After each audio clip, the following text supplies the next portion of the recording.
If it's Monday, irresponsible and unacceptable. Members of the president's own party publicly rebuke the White House after the FBI seizes even more classified material from President Biden's Delaware home.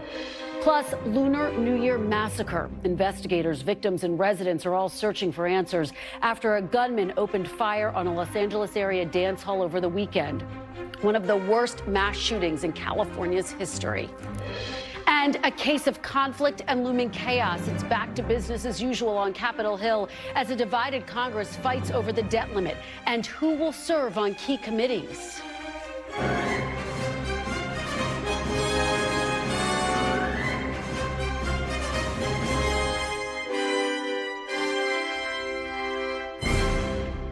Welcome to Meet the Press Now. I'm Kristen Welker in Washington, where the White House now finds itself facing growing criticism from Republicans and Democrats after even more classified material was discovered at President Biden's Delaware home.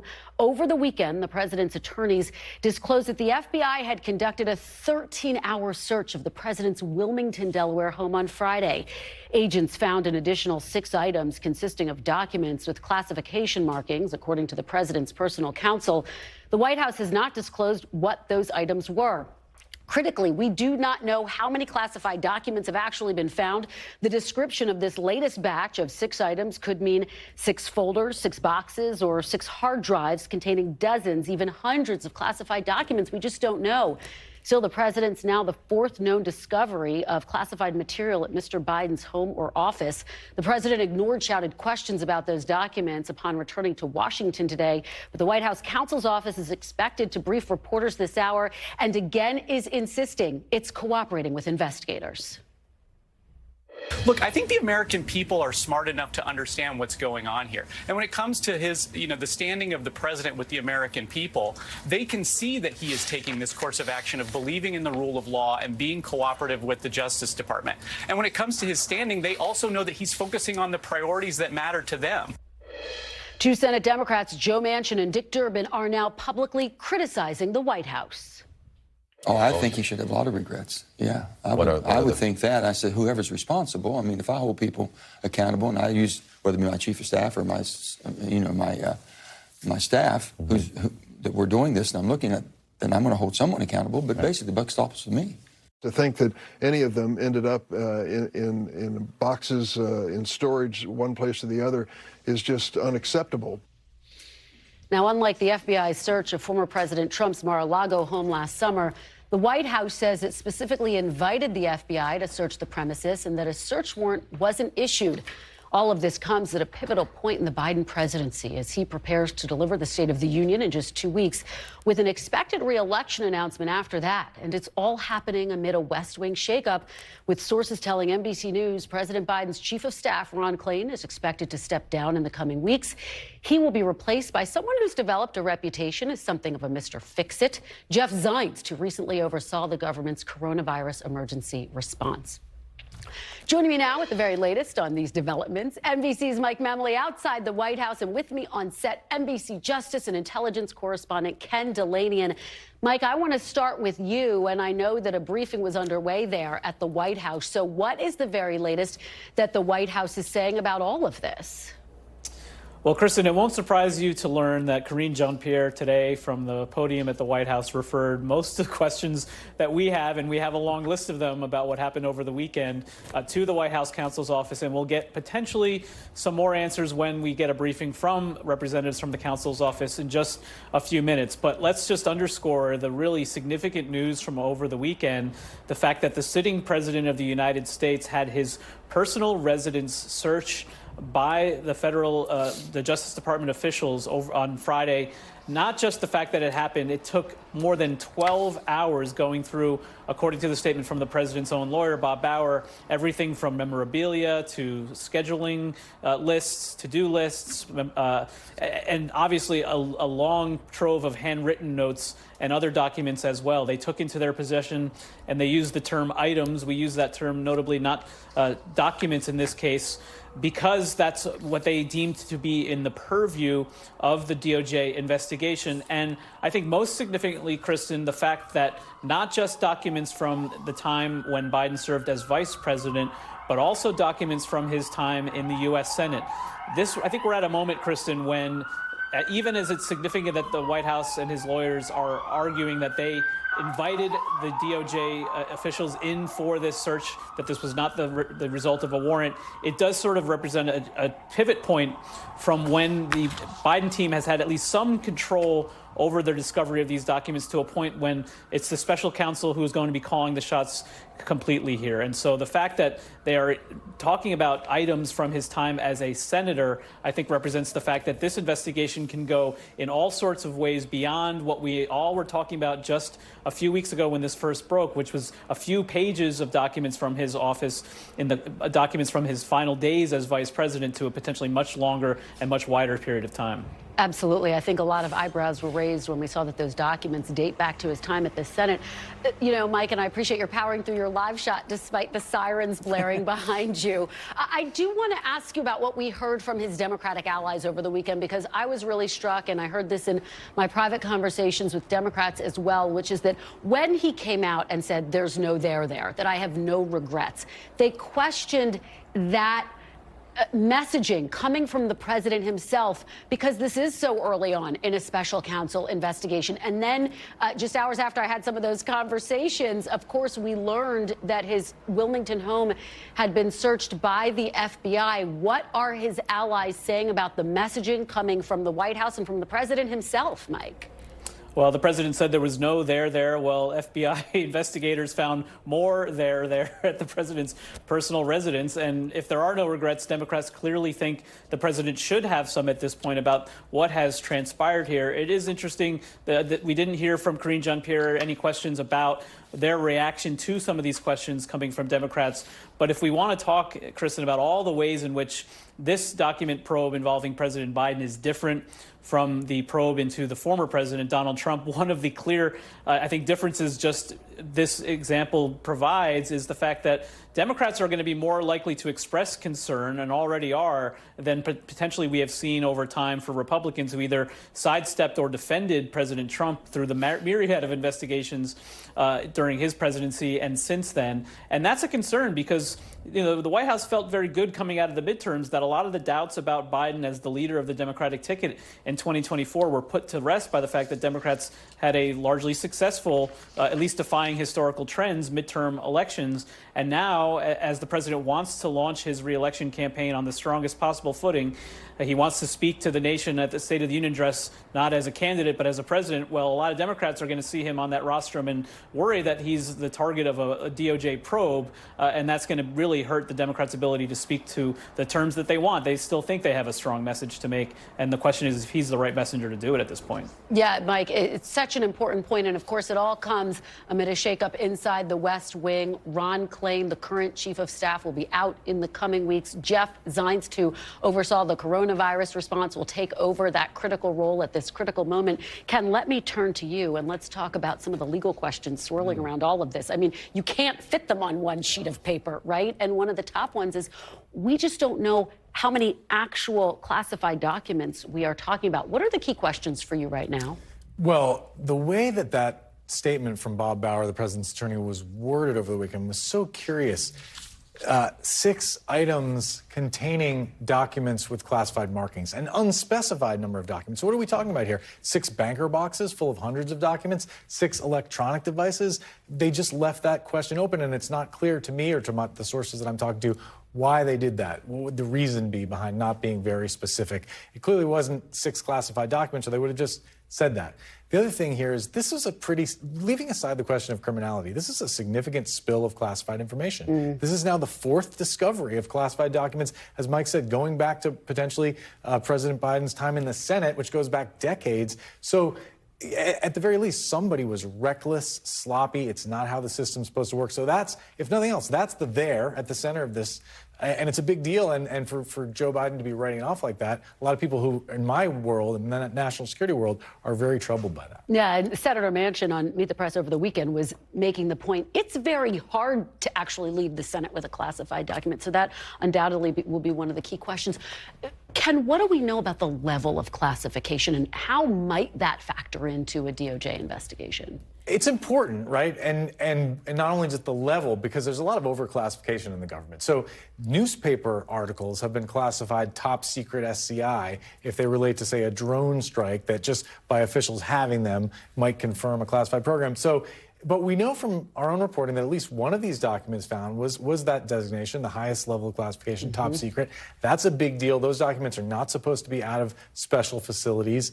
A lot depends on how dated this information was. Is it still a secret? And we may never know the answers to some of those questions. All right, Ken Delanian, thank you so much. And Mike Memley beforehand, great way to start us off. I know it was a busy weekend for you. It will continue to be a busy several weeks ahead. Thank you. And we're going to actually have Ken stick around because I have more questions for him. But I have another developing story I want to speak to you about. But first, joining me now to discuss what this might mean for the president's legal liability is former federal prosecutor and NBC News legal analyst, Carol Lamb. Thank you so much, Carol, for joining us. I really appreciate it. So let's just start right there. How does this latest discovery, how does the fact that the FBI searched the president's Wilmington home, how does that add to the legal peril for the president? Well, at this point, I don't think that the Biden team really had any choice. They keep finding things, and there was increasing criticism that the attorneys for the president who were doing the search did not have classified clearance, top secret clearance. And so they really thought they just had to bite the bullet and ask the FBI to come in and do the search, presumably with agents who did have clearance.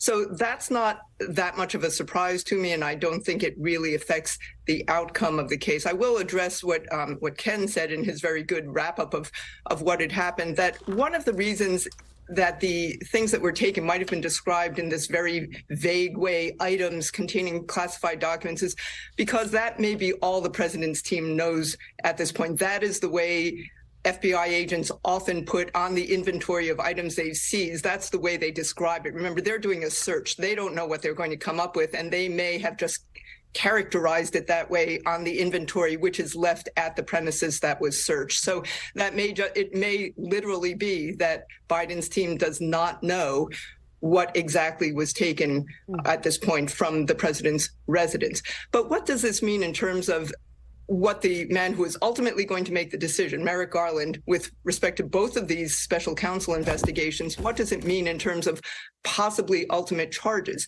And I think what this means is that the bar has now gotten so high that for either man involved here, it's either going to be, it's not just a question of did they knowingly have these items in their possession or did they become aware of it? It is now going to be what was in those documents, and also what is there direct evidence that they intended to use these documents for some unauthorized or even nefarious purpose in the future. I think that's where this discretionary decision is going to head. Carol, I just want to put a fine point on what you're saying, and you actually led me to my next question. Just to be very clear for the folks who are watching right now, is the key question for investigators for both of current and former president going to be a matter of intent? Is that going to be what determines whether there was criminality and not just knowledge? And let me be clear about the answer to that. To find a technical violation of some of these laws that were listed in the case of former President Trump in the search warrant itself, it may not be necessary to prove intent to use these documents in for some nefarious purpose in the future. Just knowing that you had them and failing to return them could be enough. But I think for Merrick Garland, given the parallels here now that would be so easy to draw for a defense attorney, I think one of the issues that is going to become important for him in his discretionary call, whether to bring any charges against either gentleman, he is going to have to look at intent, yes. Does the level of classification play a role in the ultimate decision about whether there was criminality? It certainly plays a role in terms of the sensitivity and the nature of the documents, and therefore what is the danger to the United States in terms of the disclosure of those documents. But remember, it also causes an issue ultimately for trial, because if these documents are so sensitive, the defense can demand that they be allowed to look at these documents, and the jurors as well. And if a judge agrees with them, that causes a real problem for the government. And cases have been declined for that reason, that they simply can't risk the further exposure of those documents. And Carol, just very quickly, here we are in this extraordinary moment where you have a current and former president being investigated by a special counsel. Do you think that they will wait until both investigations are complete to determine whether there will be charges against either current or former president? A very good question. It's hard to say. If they were to come up with really strong evidence of the type that I've been describing in the past few minutes, they may not wait. But it seems to me prudent that at least a substantial portion of both investigations would be concluded. This is just one of those situations where the parallels, unfortunately, are just too strong, and Merrick Garland is going to want to make sure that the decision he makes is for the good of the whole country as well, not just whether the Department of Justice can win a case. Carol Lam, it is a momentous and complicated moment that we are in. Thank you for helping us to understand it a little bit better. We really appreciate it. And Ken, I want to go back to you. I promised I would. Here we are.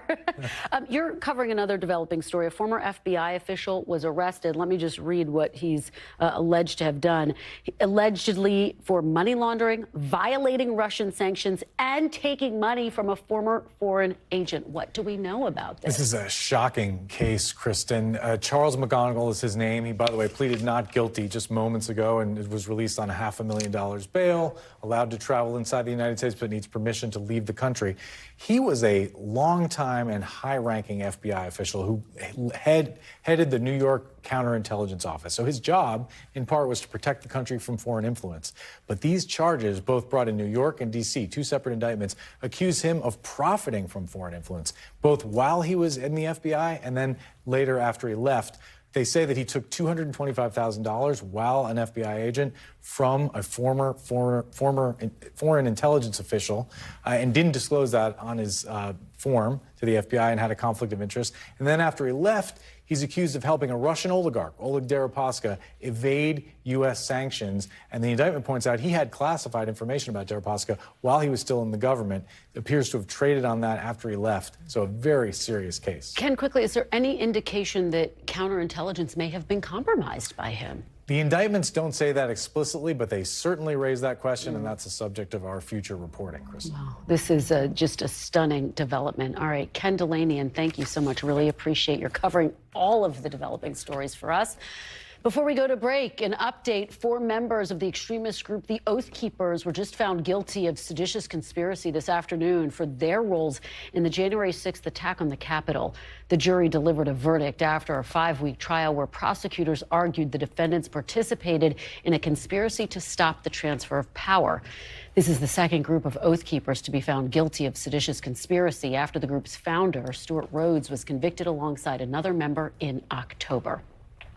Coming up, investigators hunt for answers amid the aftermath of another horrific mass shooting. This one in Monterey Park, California, where a gunman killed 11 people at an event celebrating the Lunar New Year.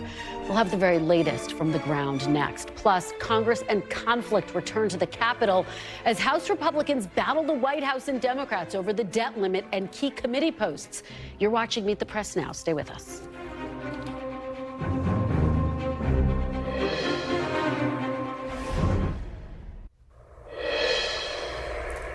Welcome back. Another community in America is left reeling after another senseless mass shooting. Last hour, officials in California announcing that one of the individuals who was in the hospital has succumbed to their injuries, bringing the total death toll to 11. On Saturday, as community members gathered to celebrate the Lunar New Year, a gunman opened fire in a dance hall in Monterey Park, California. Then minutes later, the suspect arrived at a second dance hall a short distance away, but was disarmed before he was able to start shooting. That man who took action is being hailed as a hero. He spoke to Lester Holt about that moment. Take a listen. Did he say anything to you? No, that was the scary part. When he came in, he said nothing. His face was very stoic. The expressions were mostly in his eyes, looking around, trying to find people, trying to scout the area for other people. So how did you decide what to do? Well, there was a moment I actually froze up because I had the belief that I was going to die. Like, my life was ending here at that very moment. But something amazing happened, a miracle actually. He started to try to prep his weapons so he could shoot everybody. But then it dawned on me that this was the moment to disarm him. I could do something here that could protect everybody and potentially save myself. Wow, that is just unbelievable. A miracle indeed. The suspected shooter, a 72-year-old man, died of a self-inflicted gunshot wound on Sunday as law enforcement closed in on him inside a white van tied to the shooting. Police have yet to determine the motive behind this shooting. Now, yesterday, President Biden ordered flags to be flown at half-staff in honor of the victims. For more on the latest on this shooting, I am joined now by NBC News correspondent Steve Patterson, who is on the ground there. Steve, I know you've been talking to officials there. What are you learning? What's the very latest? The latest at this hour, Kristen, unfortunately, is the update in the death toll. As you reported, now 11 dead. We're getting that from a nearby medical center, LAC, USC. They were reporting that of the 4 victims that they had in their custody, 1 has succumbed to what they describe as extensive injuries. That leaves, of the 3 remaining patients, 2 are recovering and 1 in serious condition. So another tragedy today. Meanwhile, the investigation here continues. It is squarely now, as you might imagine, on a motive. Police want to know why this happened. They know how this happened. Of course, this 72-year-old coming to this ballroom Saturday night shortly after about 10 o'clock, taking aim. There were about 50 people maybe inside that ballroom or so. They, killing 20, injuring, a few victims and killing 11 with that updated death toll. Then moving to nearby Alhambra about 20 minutes after this shooting. Investigators say he planned to do the same thing, but he was stopped by that hero that you just mentioned, a man in his 20s who disarmed the suspect. I want to speak about that a little bit. The weapon that was taken from that scene was a semi-automatic assault-style pistol with an extended magazine, illegal in the state of California. We know investigators used that to trace to the suspect, identifying the suspect. They also tracked the white van from that scene to Torrance, also nearby about 30 miles from here, where he was cornered, and they found him with that self-inflicted gunshot wound. So the how is known. The why is what investigators are looking into now. We know they're executing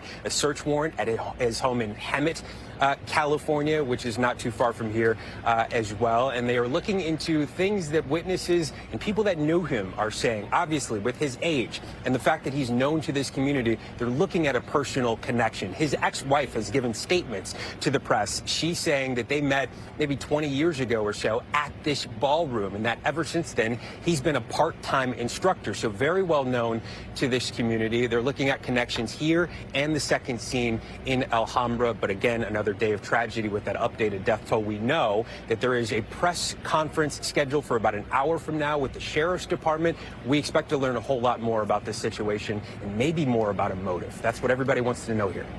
They sure do, Steve, and I know you will be all over that press conference. You've been on the ground there. You've been talking to people. This was a community that was coming together to celebrate the Lunar New Year after years of enduring COVID. I had read that they'd come together after being apart for so long, and that was one of the things that was making this Lunar New Year so special. And then this happens, ripping apart that community. Talk to me about how people are holding up there on the ground in the wake of this tragedy.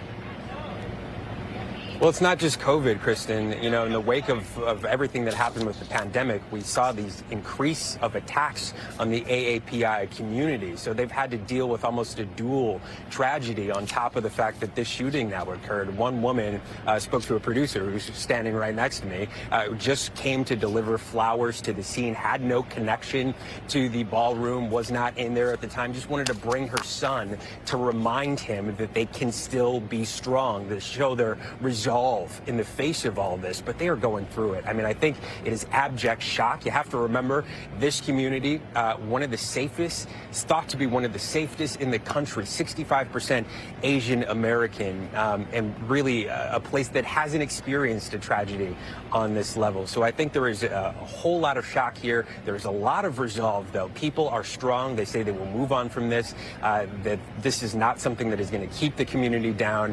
And celebrations, while the one that was canceled here was supposed to be a two-day event, canceled for Sunday, there are several still in this area going on. So you can't keep the people here down. Still such a tragedy. Kristen. It is indeed, and your reporting has just really been remarkable coming from there, Steve. Thank you so much. We appreciate it. Please continue to keep us updated. Still ahead, I will speak one-on-one with California Democrat and former Monterey Park mayor who has lived in the community for nearly 40 years. Congresswoman Judy Chu joins us ahead. And tonight, Lester Holt will be live on the ground covering this story in Monterey Park on nightly news. You do not want to miss that coverage. We'll be right back.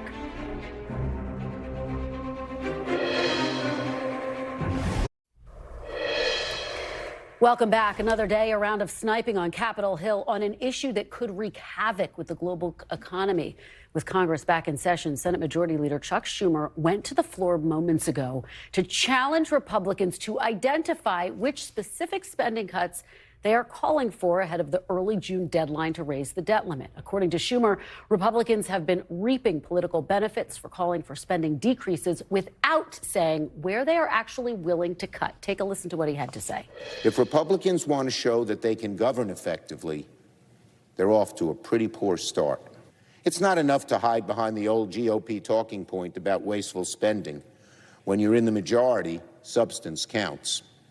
If Republicans are talking about draconian cuts, they have an obligation to show Americans what those cuts are and let the public react.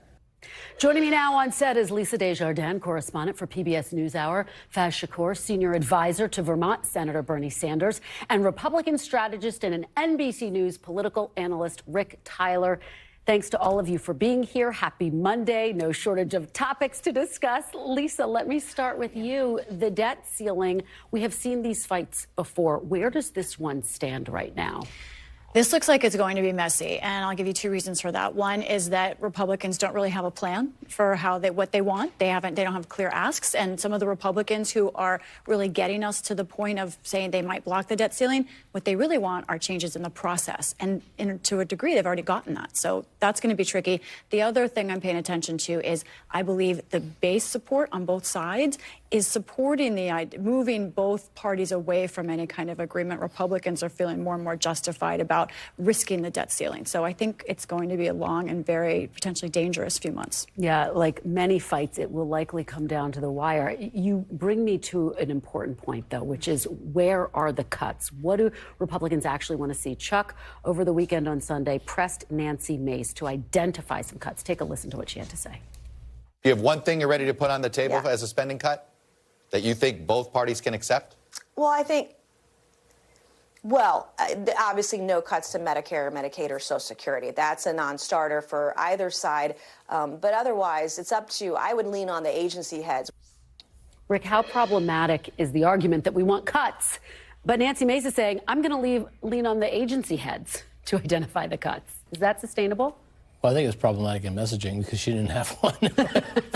but look, the debt ceiling is not a place to negotiate cuts, and now the Democrats are taking advantage of this by saying exactly that.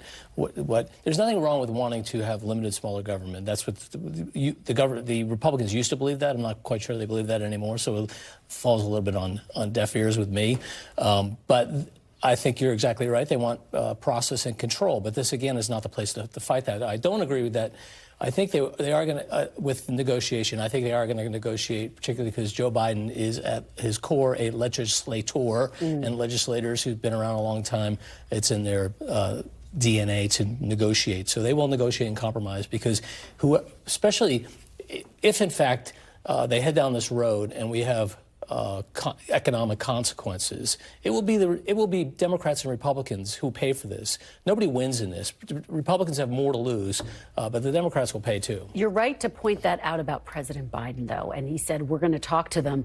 And Faz, Republicans jumped all over that and said, look, he's going to negotiate. He's going to negotiate. I mean, is it realistic for the White House to say we're not going to negotiate? Can they continue to dig in? Well, there's other forms of negotiation. I think Rick was getting at it. You can get outside the debt ceiling and talk about processes or commissions. We've seen those before. As someone who's come to this from a progressive point of view, I hated a lot of those commissions. They tend to be roundabout ways of getting at quote-unquote entitlement reforms, cutting people's earned benefits to Social Security and Medicare. It's just another way of trying to do it.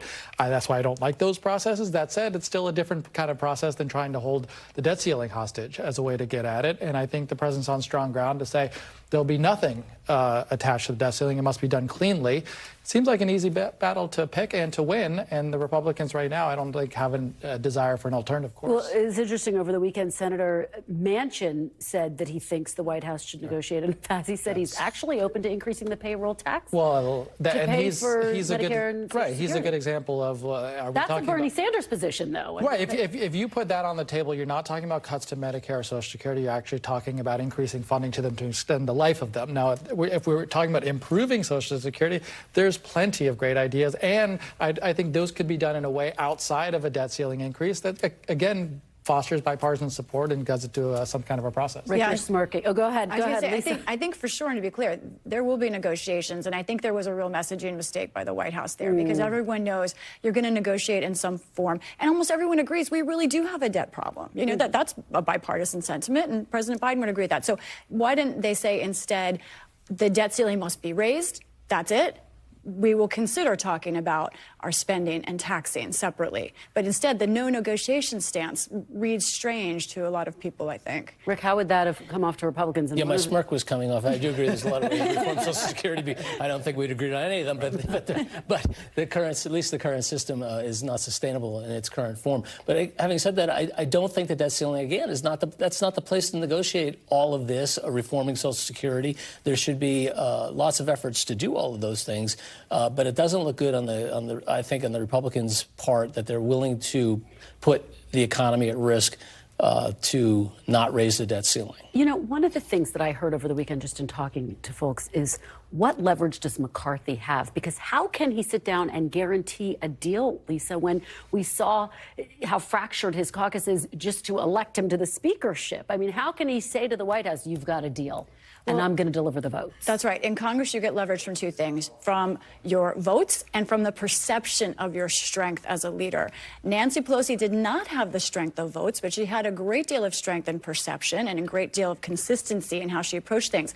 McCarthy is already starting out by everyone saying he can't count votes. He's someone who will wobble.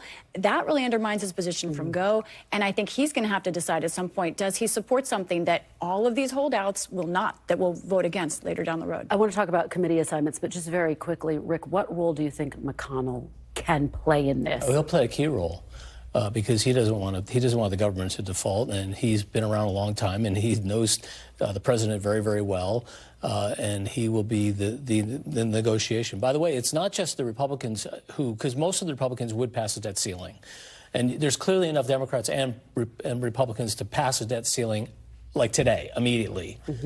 So and Kevin McCarthy is Speaker of the House, not Speaker of the Republicans. Rick is urging him, and I agree, to get the partnership with the Democrats. So you put up a bill, and that means standing up to the right flank, which Boehner and Paul Ryan, were ridden out of town by their right flanks, or at least made the jobs really unsatisfying for each of them. And at some point, I think Kevin McCarthy would be well advised to say, hey, listen, you can't let these guys run your show. You're going to have to put up something early on to say, if you aren't with my program, then I'm going to go find the votes. Yeah, and very quickly, Lisa, before we move on, because I want to get to the Senate race in Arizona, you have this fight over committee assignments with Leader McCarthy essentially saying that he wants to block Adam Schiff from serving on the Intelligence Committee, as well as Eric Swalwell. That's a great example. It's not clear that he has the votes to do that, even to vote Adam Schiff. And there may be different amounts of votes for Adam Schiff from Republicans, blocking him versus blocking Eric Swalwell, two very different concerns. Meanwhile, we're also waiting for Republicans to choose all of their committees. The Key Rules Committee, which was part of the whole speaker sort of debacle. Still not clear who of those holdouts, what Freedom Caucus members will be on that. The process is, quote, fluid, and we all know what that means. They can't quite figure it out. So all of this happening against the backdrop of 2024, Ruben Gallego, representative, announcing he's throwing his hat into the ring in Arizona after Senator Sinema switched her party to independent. So this could be a three-way race, Faz. What do Democrats do? Not great for Democrats. I think, Gallego would win, I think, in a one-to-one matchup with a Republican. All Senator Sinema would be doing at this point is spoiling the chance of a Democrat. I assume she would take more from a Democrat than a Republican if she were a third-party candidate in a general election. So I hope, as she sees the polling over the next few months that have her at 10% or less, that she thinks about a different way forward for herself. Rick, it could be a good climate for a moderate Republican to get in. Do you think that happens, or do you think they're smart? We see right? Lake get into this? He's absolutely right that the Democrat in a three-way race is going to hand it to the Republicans, and the Democrats are already defending 23 races, and so Arizona is a must-win for them to maintain control of the Senate, and so this is. I mean, anything can happen, but I can't resist. McCarthy should hold Swalwell and Adam Schiff to the Santos standard, and if he can hold them to that standard, then I think that he should probably let them keep their That's a whole other panel discussion, Rick. Very, very quickly. Yeah. Senator Sinema hasn't announced that she's running for re-election as an independent. That's right. I think she really, and this is my reporting, that she's been back and forth over the years on that question. She's a fighter. So almost I think Gallego might encourage her to keep going, but I'm not sure she really feels like her future is in the U.S. Senate necessarily. Yeah. All right, well, we continue to watch this. We'll come back to discuss George Santos because there's plenty to discuss there. Lisa, Faz, and Rick, thank you for a great conversation. Still to come, reports of distrust and divisions hang over the Supreme Court as it finally releases its first decision of the term after an unusually slow start. We'll have the details next. You're watching Meet the Press Now.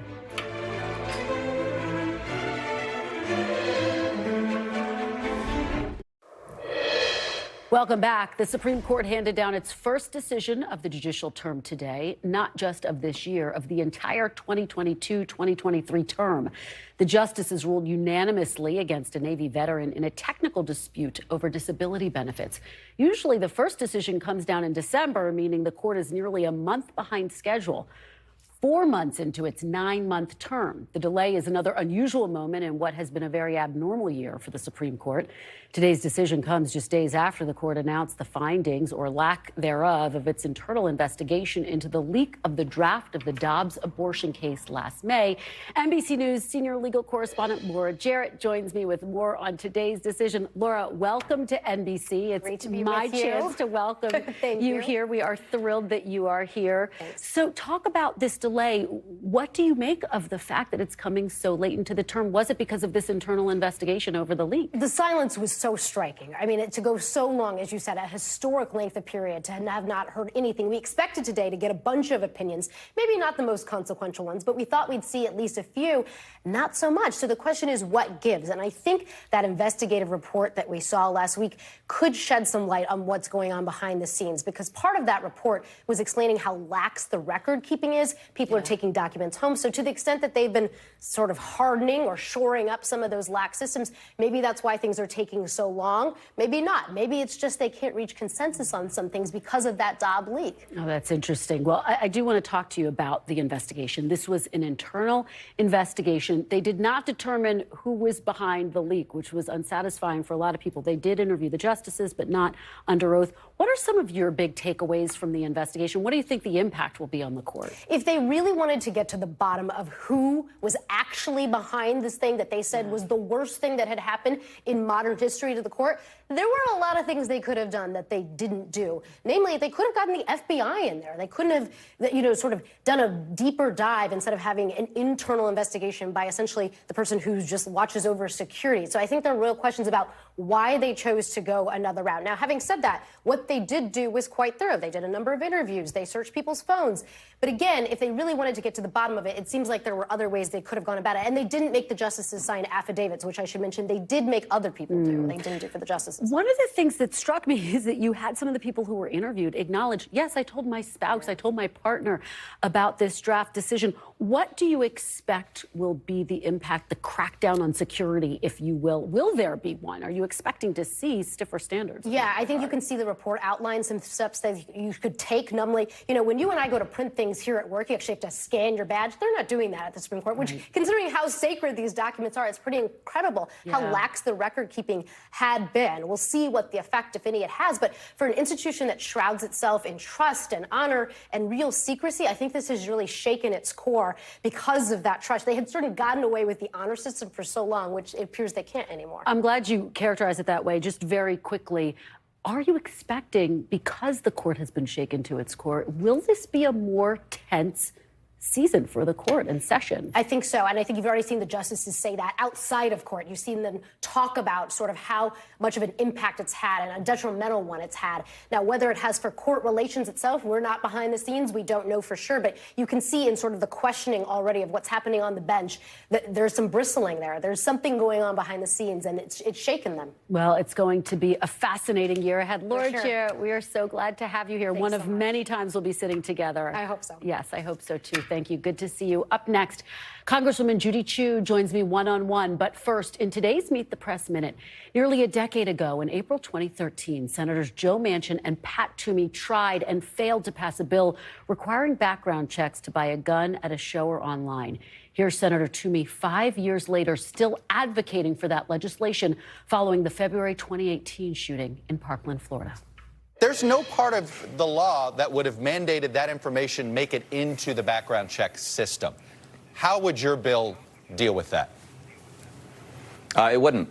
You know, the fact is, the bill that Joe Manchin and I introduced and that we still support, Chuck, it's not going to solve all problems, and we never suggest that it would.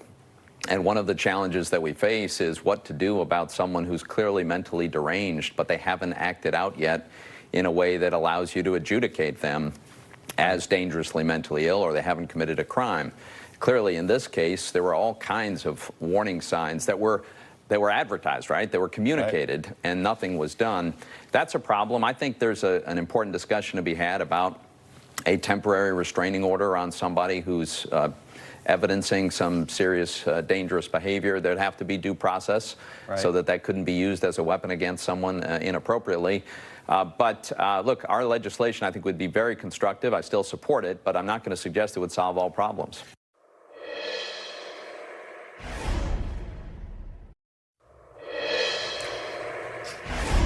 And welcome back. We are going to continue with today's panel. We are hoping to interview Congresswoman Judy Chu. We're having a little connectivity issues with her.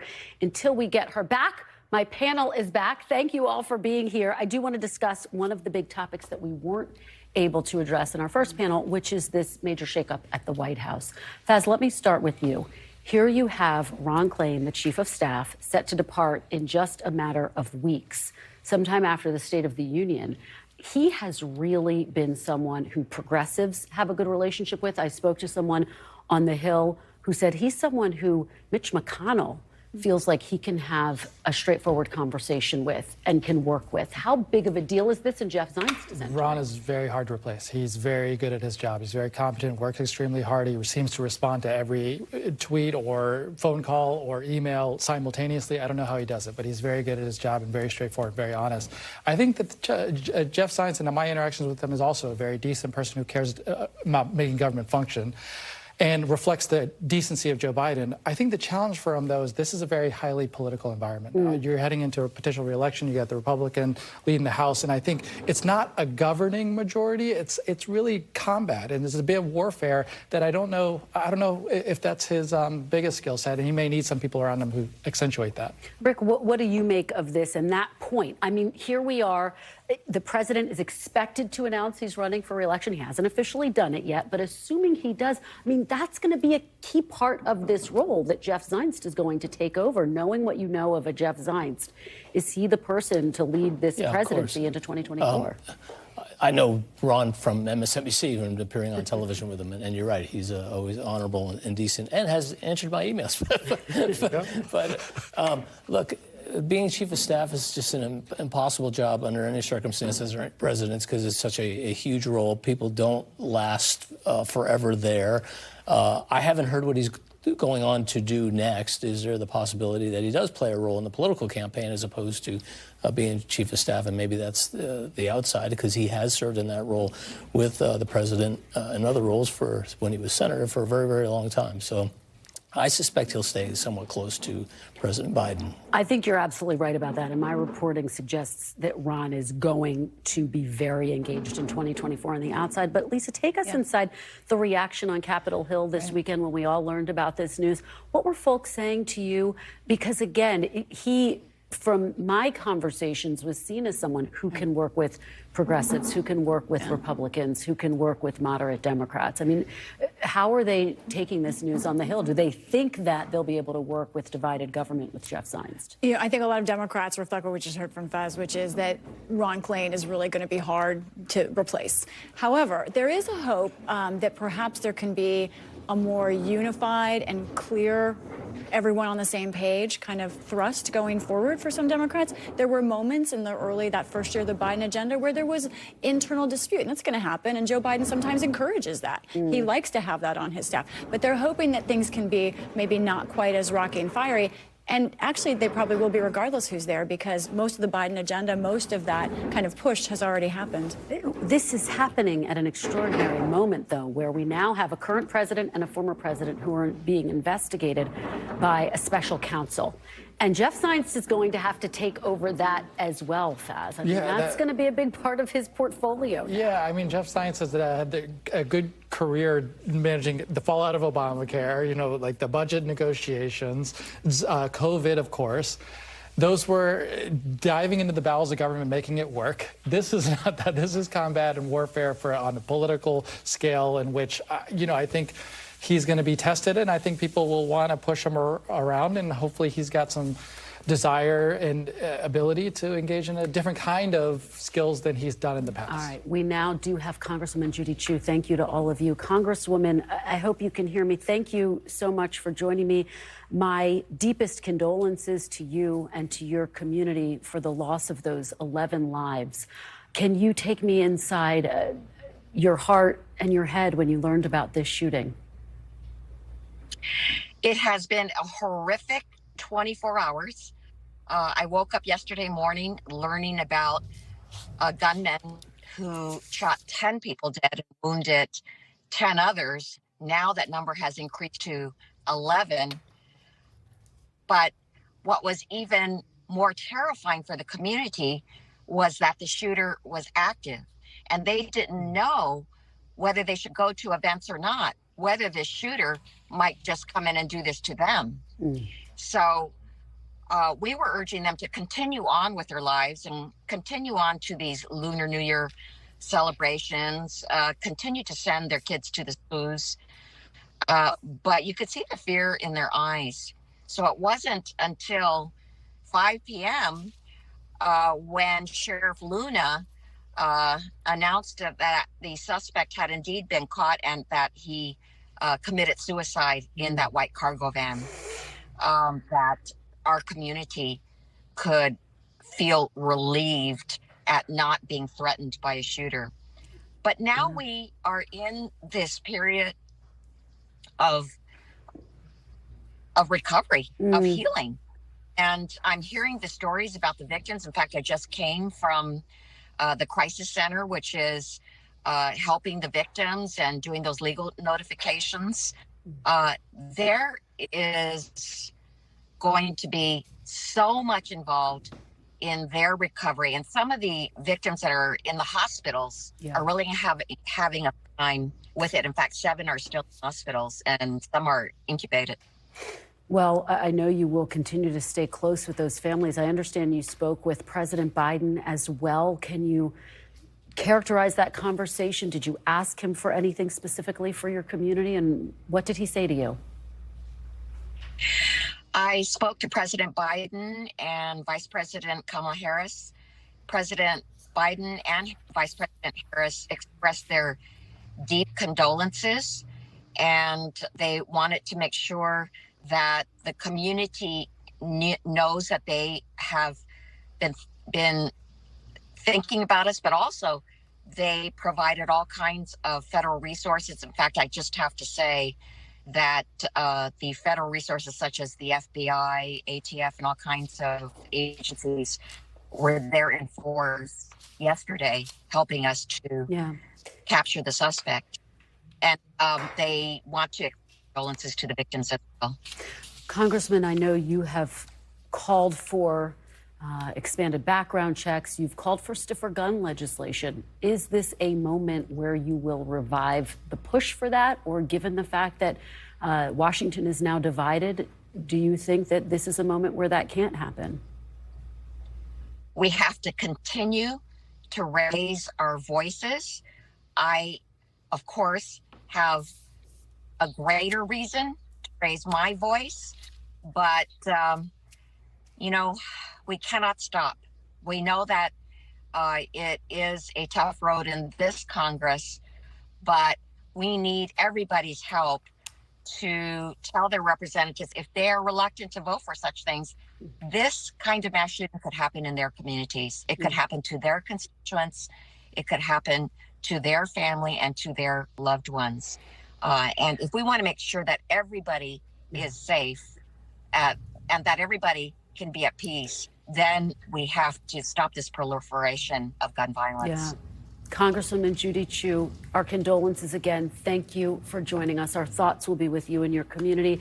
Thank you for being with us this hour. I'm back tomorrow with more Meet the Press Now. NBC News Now coverage continues with Hallie Jackson right now. Thanks for watching our YouTube channel. Follow today's top stories and breaking news by downloading the NBC News app.